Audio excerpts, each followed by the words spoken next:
សួស្តីបងប្អូនទាំងអស់គ្នាជួបគ្នាទៀតហើយយើងបន្តធ្វើលំហាត់ជាមួយខ្ញុំទៅទៀតចាអញ្ចឹងខ្ញុំឲ្យខាត់ពេលជួយយើងចាប់ដើមទាំងអស់គ្នាចាឥឡូវនេះយើងមានប្រភេទទី1មាន3ភាគ5ប្រភេទទី2មាន2ភាគ7អូខេអញ្ចឹងខ្ញុំដាក់តាំងក្នុងនេះណាអញ្ចឹងខ្ញុំទុក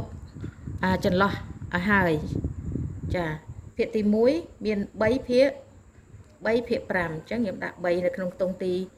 4 5នៅក្នុងខ្ទង់ទី1ចាហេតុអីបានខ្ញុំចន្លោះព្រោះអីខ្ញុំមើល3ភាគ5បូកជាមួយនឹង2ភាគ7អញ្ចឹងភាគបែងរួមច្បាស់ជាមាន2ខ្ទង់ហើយអញ្ចឹងយើងត្រូវរំលងទុកឲ្យហើយណាអញ្ចឹងប្រភេទទី2មាន2ភាគ7ចាយើងមើលអូខេអញ្ចឹងយើងបន្ទាប់ពីយើងដាក់តាំងហើយយើងរកភាគបែងរួមចាភាគបែងរួមយើងយក5គុណនឹង7ចា7 5ដង35ចាអញ្ចឹងយើងដាក់30មក5ទៅនឹងឲ្យស្រេចហើយឬក៏ចាបន្ទាប់មកយើងបានភាគបែងរួម35បន្ទាប់ពីយើងដាក់តាំងនឹងហើយយើងត្រូវសម្អាតចេញប្រភេទទី1ប្រភេទទី2ហ្នឹងសម្អាតចេញអស់ចាអញ្ចឹងភាគបែងរួមយើងមានប៉ុណ្ណឹងជាប់មកយើងយកប្រភេទទី1ហ្នឹងយកមកដាក់តាំងនៅខាងឆ្វេងគឺ3ភាគ5ចា3ភាគ5 3ភាគយកគឺនៅក្នុងខ្ទង់ទី1ផ្នែកឆ្វេងចាខ្ទង់ទី2គឺរបាភាគខ្ទង់ទី3យើងដាក់5ភាគបែងតបមកទៀតបន្ទាប់ពីដាក់តាំងហើយយើងត្រូវយកភាគបែងរួម35នេះយកមកចែកនឹង5ដែលជាភាគបែងនៃប្រភេទទី1អញ្ចឹង35ចែកនឹង5យើងបាន7ចា7 5ដង35เนาะយើងបាន7អញ្ចឹងយើង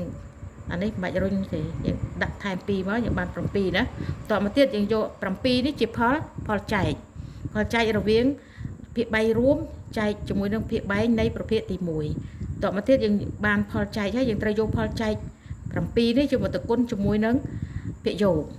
នៃប្រភេទទី1ចា7 3ដង7 3ដង21ចា21យើងបានភាគយកនៃប្រភេទទី1ថ្មីអញ្ចឹងយើង21យើងដាក់នៅ20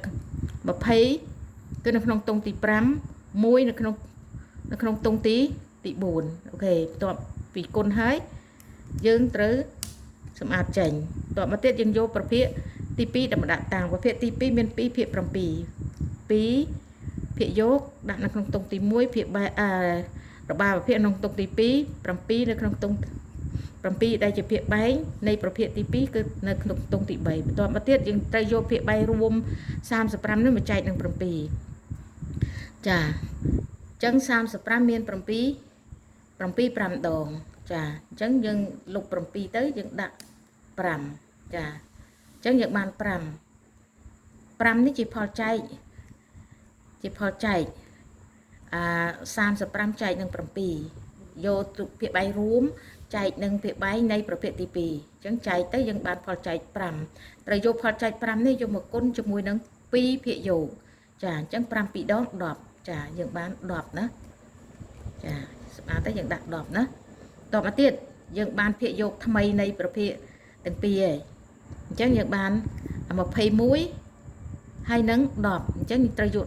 10នៃភាគយកថ្មីនៃប្រភេទទី2នេះយកទៅបូកជាមួយនឹងភាគយកថ្មីនៃប្រភេទទី1អញ្ចឹងយើង10បូកនឹង21យើងបាន31ចាបូក10અને1បូក2បាន3ចាយើងបាន31លើ25អញ្ចឹងប្រភេទថ្មីនេះគឺយើងបូកទៅយើងបានប្រភេទ3ភាគ5បូកនឹង2ភាគ7យើងបាន31បូក31ភាគ35អូខេចម្លើយចុងក្រោយគឺប៉ុណ្ណឹងអូខេបងប្អូនទាំងអស់គ្នាចាប់ប៉ុណ្ណឹងជួបគ្នាវីដេអូក្រោយទៀតអូខេ